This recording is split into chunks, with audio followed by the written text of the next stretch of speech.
जहाँ राजकुमार कसवा जो हमारे रजिस्ट्रार है, ये आदमी, ये व्यक्ति बिल्कुल भ्रष्ट अधिकारी है। किन मेरे को कहता है मैं ऑन कैमरा बात नहीं करूंगा, तो ये या तो चोर आदमी है, ये भ्रष्ट आदमी है, तो ऑन कैमरा बात नहीं करना चाहता। कौन है ऑन कैमरा बात नहीं करता?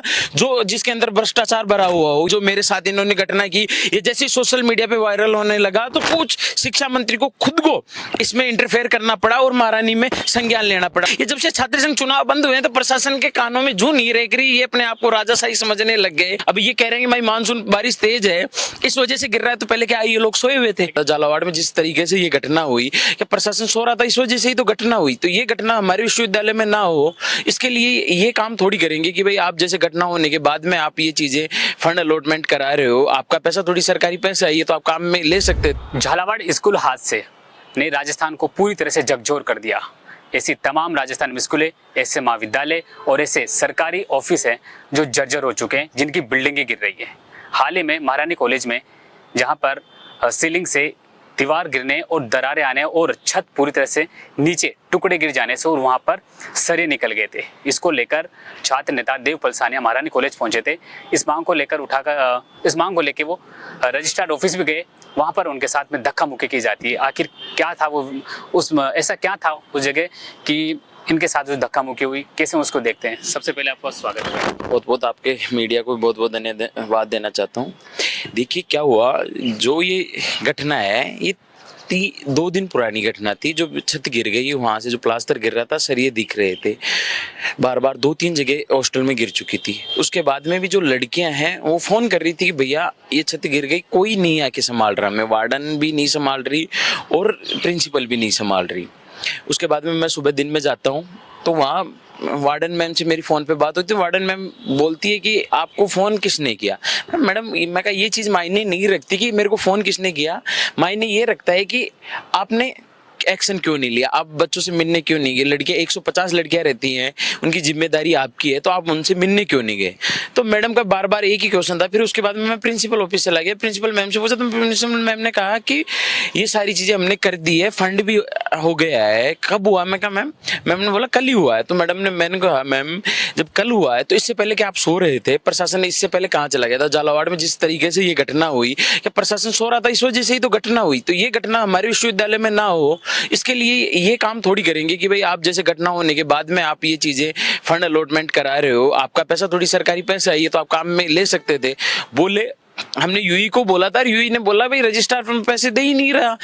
तो मैं कहा ठीक है मैं बात कर लूंगा मैम। अब आप ये कह रहे हो कि आप जिम्मेदारी से वो कर रहे हो कि भाई ये ठीक है वो कर रहे हैं, आपने क्या किया? तो मैडम ने कहा मैं आपके कहने पे आज 5 बजे लड़कियों से मिलने जाऊंगी और सारी चीजें आपके सामने भाई चीजें लाऊंगी कि क्या क्या हुआ क्या नहीं घटना। ठीक है मैम आप जाके आना। बात हुई। उसके बाद में मैं रजिस्ट्रार ऑफिस पहुंचता हूँ, जहाँ राजकुमार कसवा जो हमारे रजिस्ट्रार है, ये आदमी, ये व्यक्ति बिल्कुल भ्रष्ट अधिकारी है। क्यों? क्योंकि इसका कोई व्यक्तिगत फंड तो है नहीं जो हम लोग मांग रहे हैं। मैं इसको बोलता हूँ भाई ठीक है आप ये मेरे भाई और मैं साथ जाते हैं। तो मैंने कहा सर आप मेरे को एक आपसे व्यक्तिगत बात है कि वो ये आपका कोई पैसा थोड़ी है कि जो आप इसको रोक के रखे हुए, हमारा सरकारी पैसा है, इसमें कोई आपको दबाने की जरूरत कहाँ पड़ रही है? कहा जा रहा है कि गार्ड ने आपको रोकने की कोशिश करी थी लेकिन आप जबरन घुस रहे थे। मैं चला गया था। उसके बाद में मैं जाके चला गया था। मैंने पर्ची से मैं वहाँ अपॉइंटमेंट लेके गया हूँ, ना कि मैं कोई जबरदस्ती घुसने का प्रयास किया। मैं अपॉइंटमेंट दिया है, मैंने उन्होंने बुलाया है, लेकिन मेरे को कहता है मैं ऑन कैमरा बात नहीं करूंगा। तो ये या तो चोर आदमी है, ये भ्रष्ट आदमी है, तो क्या ऑन कैमरा बात नहीं करना चाहता? कौन है ऑन कैमरा बात नहीं करता? जो जिसके अंदर भ्रष्टाचार भरा हुआ हो, ये टेबल भ्रष्टाचार की बात करना चाह रहा था। ये या तो मेरे को ये दबाना चाह रहा था कहीं ना कहीं भैया एक टेबल पे बैठ के बंद कमरे में हम कोई सेटलमेंट कर ले। लेकिन मैं इनको ये कहना चाहूंगा कि हम युवाओं की बात उठाने आए हैं, हम इनके अधिकारों की लड़ाई लेना है। हमारे खून में एक जुनून है युवाओं के लिए लड़ने का। तो ऐसी ऊंची घटनाओं से हम डरेंगे नहीं। कौन है जिन्होंने आपको बोला कि ऑन कैमरा बात नहीं? ये रजिस्ट्रार ने मेरे को बोला कि ऑन कैमरा बात नहीं करूंगा। कैमरा हटाने का प्रयास किया, मेरे जो फोन से कैमरा चल रहा था, जिस लड़के ने कैमरा चला उसके साथ मारापीटी करने की प्रयास किए। फिर मैंने वहां से मैं उठा, उस गार्ड को मैंने कहा कि भाई आप ये कोई अधिकार नहीं है आप मारापीटी करने का। और गार्ड साहब तो समझ गए, लेकिन जो मारपीट पे कौन आया? मारपीट पे कौन आया? रजिस्ट्रार जी? नहीं रजिस्ट्रार नहीं है। रजिस्ट्रार का एक पारिवारिक आदमी है जो उनकी ड्राइवरी भी करता है यहाँ विश्वविद्यालय का। वो कर्मचारी भी नहीं है, बाहर का आदमी है। उसको यहाँ बिठा के रखा है उस आदमी ने, इसलिए बिठा के रख सकता है कि वो भ्रष्टाचार करे तो वो उसके सामने एक खड़ा हो और उसकी बचाव करने का प्रयास करे, उसके भ्रष्टाचार को छिपाने का काम करे। उस व्यक्ति ने मेरे साथ दादागिरी और मारापीटी करने का मतलब इतना प्रयास किया मेरे को धक्के देके, और मेरे को हाथापाई भी उतरने को तैयार हो गया। लेकिन मैं उनको कहना चाहूंगा, मेरे साथ ये विश्वविद्यालय की युवा तरुण है, ये छात्र शक्ति है, आप जैसे लाखों अधिकारी यहाँ आए और चले गए जिनसे हमें कोई फर्क नहीं पड़ता, लेकिन आप ये युवाओं की आवाज कतई नहीं दबा सकते। मेरे खून में युवाओं की आवाज उठाने का जुनून है जिसे आप कभी नहीं समझ सकते। जैसे आंधी तूफान आए पर किसी को रोक नहीं सकती, वैसे मेरे को ये अधिकारी कभी नहीं रोक सकते। अब आगे क्या प्लानिंग है? जैसे आपने महारानी कॉलेज में वो थोड़ा सा देखा, और देखिए आगे भी मैं बाबा हॉस्टल में गया हूँ। बाबा हॉस्टल में मैंने हाथ लगाते ही वो जर्जर व्यवस्था में गिरने लग गया प्लास्टर। ऐसी तमाम विश्वविद्यालय में जगह हैं जहां ये स्थिति हो रखी है, उनको मैं बाहर लाने का काम करूंगा। आप सोच सकते हैं कि जैसे ही मैंने ये घटना हुई महारानी में, उसके बाद में रजिस्ट्रार ऑफिस में मैंने विरोध प्रदर्शन किया। मैंने जो मेरे साथ इन्होंने घटना की, ये जैसे सोशल मीडिया पे वायरल होने लगा तो कुछ शिक्षा मंत्री को खुद को इसमें इंटरफेयर करना पड़ा और महारानी में संज्ञान लेना पड़ा। उसके बाद में रजिस्ट्रार वहां पहुंचता है और सारी चीजें मीडिया में देता है कि भाई हम पहुंच रहे हैं, हम काम कर रहे हैं। लेकिन ये लोग सोए हुए थे क्या? पहले प्रशासन पहले सोया हुआ था? ये लोग अपना काम ऑफिस से घर, घर से ऑफिस इतना ही काम रखते हैं, लेकिन उस दिन की घटना के बाद में ये बाहर निकलते हैं और तमाम निर्णय लेने का काम करते हैं, फंड अलॉटमेंट करवाते हैं और काम चालू करवाते हैं। ऐसी घटनाएं और भी हो रही है विश्वविद्यालय में, वो भी मैं जल्दी बाहर लाऊंगा। अब आगे क्या रणनीति रहने वाली है? क्या देख पा रहे हैं? देखिए, कल जो मीडिया में पंखा गिरने की घटना चल रही थी, उस पंखा गिरने की घटना को हम सोशल मीडिया पे जैसे वायरल, ये भी एक रजिस्ट्रार की कमी है जो पैसे फंड नहीं दे रहा, तो पंखे गिरेंगे ही। यूई कहाँ से काम कराएगा और कर्मचारी कहाँ से काम कराएंगे? ये भ्रष्टाचारी है। ये जो रजिस्ट्रार ये चाहता है कि ये पूरा फंड अपने घर ले जाए, लेकिन ये विश्वविद्यालय की तमाम उन गरीब किसान परिवार की मेहनत के पैसे दिए हुए फीस हमारी फीस है, हम ऐसे गवावा नहीं जाने देंगे, इनको अपने घर ले जाने नहीं देंगे, इनको भ्रष्टाचार बिल्कुल कतई नहीं करने देंगे। रजिस्ट्रार फंड रोक रखा है। हाँ, रजिस्ट्रार 2 साल से फंड रोक रखा है। ये रजिस्ट्रार या तो अपने घर ले जाना चाहता है इस फंड को, या फिर ये कहीं अपने कोई पैसे देकर यहाँ लगा होगा तो ये वो कमाना चाहता है। लेकिन इस फंड को लेकर आप वीसी से बात हुई? वीसी से बात हुई ना, वीसी खुद इससे प्रताड़ित है, पूरा प्रशासन इससे प्रताड़ित है। ये पता नहीं क्या चाहता है, ये किस वे में काम करना है, इसकी सोच क्या है, किसी को समझ में नहीं आ रहा कि भाई ये इसका पैसा ही नहीं है, इसको कहाँ देने में जोर आ रहा है। ये जब से छात्र संघ चुनाव बंद हुए हैं तो प्रशासन के कानों में जू नहीं रह रही, ये अपने आप को राजाशाही समझने लग गए। क्या रजिस्ट्रार में इतना पावर है कि वीसी की बात ना माने? बिल्कुल, रजिस्ट्रार सरकारी कर्मचारी होता है, फंड की सारी जो भी चीजें होती हैं वो इसके हाथ में होती है। कुलपति का काम और चीजों में है, लेकिन जो फंड व्यवस्था है ये सारी इसके हाथ में होती है। ये एक मनमानी के रूप में अपना काम कर रहा है। और मैं तो रजिस्ट्रार मैम से भी कहना चाहता हूं कि आप इतने, हाँ, आप जो कह रहे हो कि भाई इतनी व्यवस्था भी नहीं है कि ये रजिस्ट्रार आप सरकार से वार्ता कर सकते हैं, भाई जो आपकी नहीं सुन रहा इसको हटाने का काम करें, यहाँ से हटा के दूसरी जगह भेजो।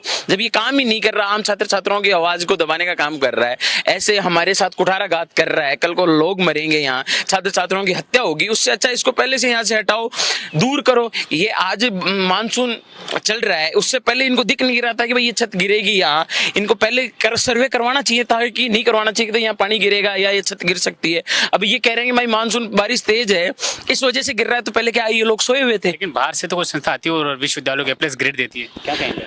नहीं, वो हम उसके लिए भी मैडम को शुभकामनाएं देना चाहेंगे कि भाई आपको बाहर की संस्था आके, ये नेक्ट की जो टीम आके आपको A+ ग्रेड दी है, सौभाग्य है विश्वविद्यालय का कि ठीक है। लेकिन जो धरातल पर चीजें हैं इनको तो हमारा काम ही होगा बाहर लाने के लिए, हमारे लिए सौभाग्य की बात है, ठीक है। कैसे देखते हैं देव, आपको अंदर तो कमरे टूटे पड़े और फिर A+ ग्रेड मिलती है? ये देखिए, ये मेरे को जहां तक लगता है जो नेक्ट टीम आई है, एक बंद कमरे में बैठ के जो मैडम का ऑफिस देखा, तो मैडम के ऑफिस की व्यवस्था ठीक थी, रजिस्ट्रार के ऑफिस की व्यवस्था ठीक थी, कहीं और HOD के रूम में गए होंगे वहां व्यवस्था ठीक थी, हॉस्टलों में नहीं गए, देखे नहीं, बाहर चीजें नहीं ला पाए। हम भी नहीं चाहते थे कि भाई ठीक है, पर अब सरकार को तो सुनना चाहिए ना। चलो हमारे लिए अच्छी चीज है कि हमें A+ ग्रेड मिला, लेकिन अब ये चीजें जैसे घटना होंगी तो बाहर अपने आप आएंगी। जैसे सोशल मीडिया का आज का जमाना है, कोई चीज को किसी को दबा नहीं सकता, सारी चीजें बाहर आएंगी। कल मेरे को बंद कमरे में दबाने की कोशिश की इन लोगों ने, पर सोशल मीडिया इतना आज के टाइम में है कि मेरे को पूरे प्रदेश ने देखा और पूरे प्रदेश ने देवपाल सानिया को देखा और समझा कि इस व्यक्ति में लड़ने का जुनून है। सोशल मीडिया नहीं होता तो ये मेरे को उस बंद कमरे में कब का दफना देते। आप लगातार प्रशासन के सामने लगातार 1 साल से संघर्ष भी कर रहे हैं कि विश्वविद्यालय में ये कमी है, चाहे पानी को लेकर हो, चाहे फिर क्लासों को लेकर हो, या फिर पुनर्निर्माण को लेकर हो, जो दीवारें टूटी पड़ी, या फिर जो कुछ चीजें कमरे बंद हुई है उसको लेकर। क्या लगता है कि आप वीसी काम नहीं कर रही या फिर आगे से? देखिए, पूरा प्रशासन निकम्मा हो चुका है। आपको एक मैं बात बताऊं, पूरा प्रशासन निकम्मा हो चुका है। ये हम छात्रों की आवाज ही नहीं सुनना चाहते। वीसी मैडम ज्ञापन नहीं लेना चाहती डायरेक्ट छात्र छात्राओं से। तो ये कि विश्वविद्यालय की ये व्यवस्था जो खराब कर रखी है, ये सरकार को भी सुनना चाहिए। सरकार को समझना चाहिए कि जब तक छात्र संघ चुनाव बहाल नहीं होंगे तो ये प्रशासन अपनी मनमानी करेगा। लेकिन मेरा एक व्यक्तिगत राय है कि छात्र संघ चुनाव इसलिए जरूरी है क्योंकि इन लोगों की मनमानी इतनी बढ़ गई है। आम छात्र से, हम लोगों से, हम हजारों छात्र छात्राओं का नेतृत्व करते हैं, हम लोगों से ये लड़ने के लिए उतारू हो गए। आप वीडियो के माध्यम से देख सकते हैं। तो आम छात्र से तो ये कहीं भी लड़ सकते हैं, कैसे भी लड़ सकते हैं, कैसे भी डरा धमका कर भेज सकते हैं। छात्र संघ चुनाव को लेकर बारात में निकल चुके, लोक अदालत का आयोजन किया गया, मटिया आपने फोड़ी, वीसी का पुतला आपने जलाया, अब वो कौन सी कसर रहेगी चुनाव नहीं हो? देखिए, हम लोग तो एक आराम से एक सरकार से निवेदन कर रहे हैं कि आपसे शांतिपूर्ण निवेदन कर रहे हैं कि सरकार संवेदनशीलता अपनाए और हमारे आम छात्रों की आवाज है, ये एक धरातल की आवाज उठी हुई है, छात्र संघ चुनाव बहाल हो, इस आवाज को समझे। 2023 में जिस सरकार से अशोक गहलोत सरकार ने हमारे साथ कुठाराघात करने का काम किया, उसके बाद हमारे जैसे युवाओं ने, लाखों युवाओं ने बीजेपी सरकार पर विश्वास जताया और भजन लाल जी को मुख्यमंत्री बनाया। अब भजन लाल जी से हमारा निवेदन है कि हमारे आपको हमने विश्वास जताया तो हम लोगों की आप हत्या करने का काम मत करो। आम छात्रों का हनन हो रहा है, छात्र संघ चुनाव नहीं हो रहे, तो ये प्रशासन इनकी जो चीजें इनको खा जाएगा, इनको दबाने का काम करेगा। पूर्व में गहलोत सरकार ने चुनाव को बंद किया था, लेकिन अब वो लगातार मीडिया में कह रहे हैं कि चुनाव होने चाहिए, ऐसा क्यों? देखिए, उन्होंने जो हवाला दिया चीजों का, अब उनका देखिए आप कितना दोगलापन है। अब उन्होंने चुनाव बंद कराए, आज वो ट्विटर के माध्यम से ये कह रहे हैं कि भाई चुनाव बहाल होने चाहिए। सबसे पहले तो उनको एक नीचता की हद पार कर दी कि आप दोनों हाथों में तालियां लेके चल रहे हैं। आपकी सरकार होती है तो आप चुनाव बंद करा देते हैं, आप विपक्ष में होते हैं तो एक युवाओं को एक प्रगलाने का काम कर रहे हैं, एक बेवकूफ बनाने। तो युवा समझदार है, आज का युवा सबको समझ चुका है। ये जो चीजें ऊपर राजनेता बैठे हैं, ये लोग चाहते नहीं कि छात्र संघ चुनाव हो, क्योंकि इसलिए नहीं चाहते कि भाई इनके आने वाले, इनके ये अपने एक परिवारवाद की विचारधारा लेके चलते हैं कि इनका बेटे का, इनका पोता राजनीति में आए। हमारे जैसे ग्रामीण परिवेश से जो अपना राजनीति में भविष्य बनाने की कोशिश कर रहे हैं, ये लोग चाहते हैं कि ये छात्र संघ चुनाव से निकलते हैं तो छात्र संघ चुनाव होंगे नहीं तो ये हमारे बीच में कहाँ आएंगे। इनको डर है, हम लोग जाएंगे राजनीति की नई दिशा और दशा बदलने का काम करेंगे।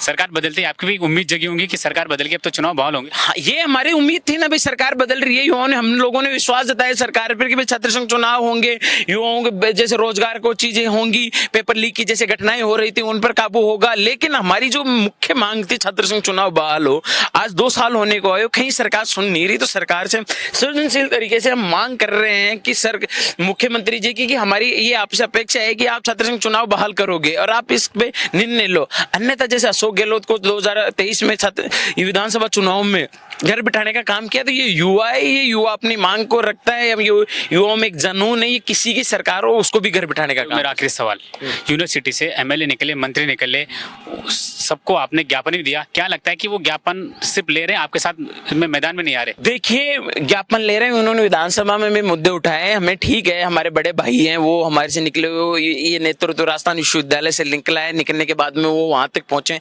उन्हें इस पीड़ा का समझ है कि वो इस पीड़ा को समझ सकते हैं कि भाई एक छात्र राजनीति में व्यक्ति, एक जो छात्र नेता होता है उसकी कितनी पीड़ाएं होती है छात्र संघ चुनाव नहीं होने से।